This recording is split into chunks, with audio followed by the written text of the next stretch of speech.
Hello, my name's Colin Campbell. I'm with Polygon. You're looking at Torment, Tides of Numenera. As you can see from the bottom half of this screen, it's a very text-heavy adventure. It's a texty adventure in which you travel through a fantasy world and you're given tons and tons of words. Now, I don't want to suggest for a single moment that that's not a good thing in my mind. I love words. I love reading. I love novels. And in video games, they can sometimes be a bit of a pain, a bit of a bore. But when you've got a game that is so dedicated to story, to words, I think that it becomes a positive. And in this situation, as you can see, I'm this young woman who has woken up and not knowing who she is or what she is, and I've been thrust into a world of danger.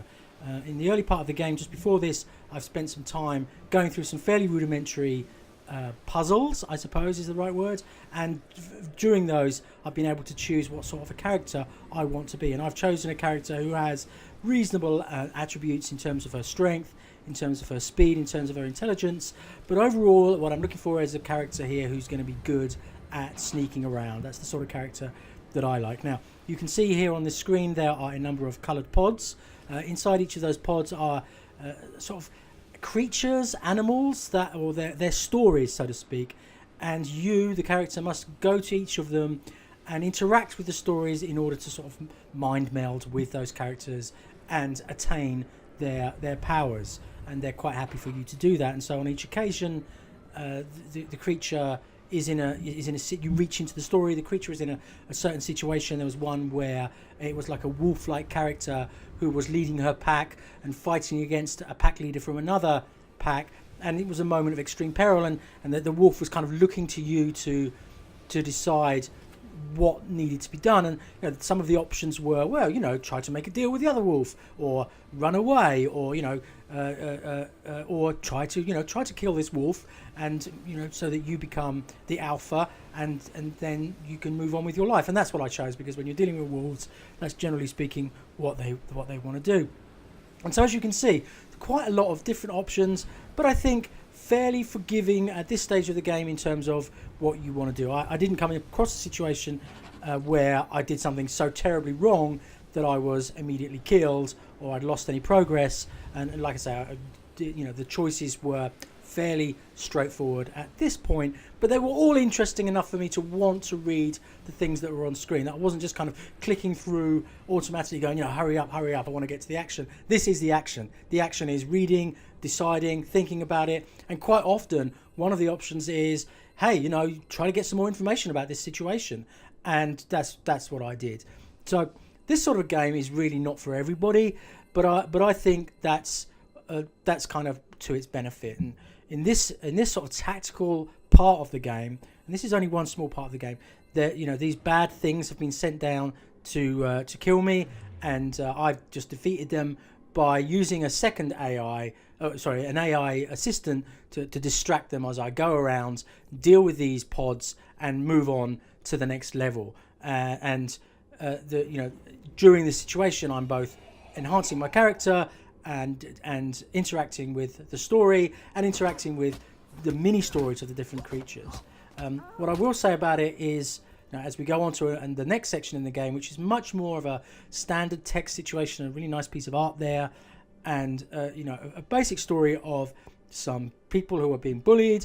You step into the fray. What are you going to do in order to save the situation? And the choice I made was I would try to talk my way out of the situation. Try to say to these people, hey, this is really not very nice what you're doing.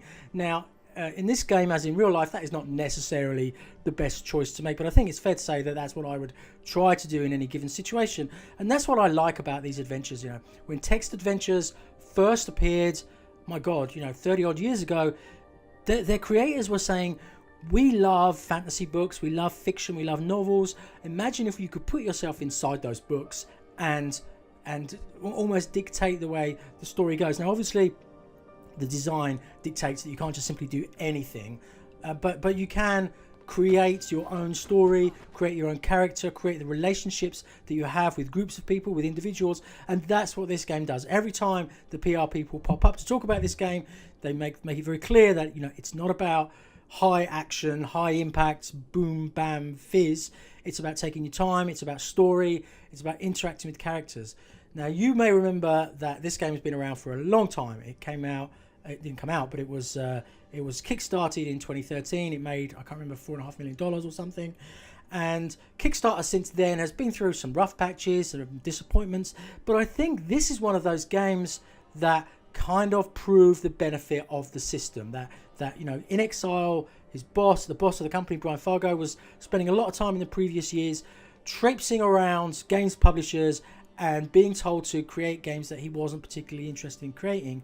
But here was a situation where he could go out to the market, out to the consumers, out to the fans and say, here's a game that I want to play. I've got a really strong feeling that lots of people want to play this game, and give me some money and I'll make it. And that's exactly what's happened. And at the moment, the game is, this 10-hour version of the game, this early 10-hour version has been sent out to those Kickstarter backers, and they're being asked to offer their feedback and to not just a bug test, but to say, for In Exile, to say, is this what you want?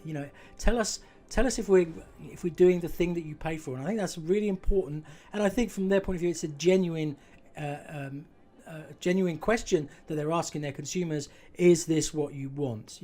And I suspect that the answer is going to come back, generally speaking, yes, because what I like about this game, as well as the nice art that you're looking at, it's bloody well written. We've seen a lot of terrible writing, not just in video games, but in terms of fantasy, in novels, and unfortunately television shows and movies. This is really well written. I mean, it has a kind of ponderous fantasy tone to it, but I think that's fair enough given the consumers that it's going for. And I enjoyed it. I found myself being pulled into a complex, layered story, and I was just as interested in the story as I was in combat or leveling up my character or any of that stuff.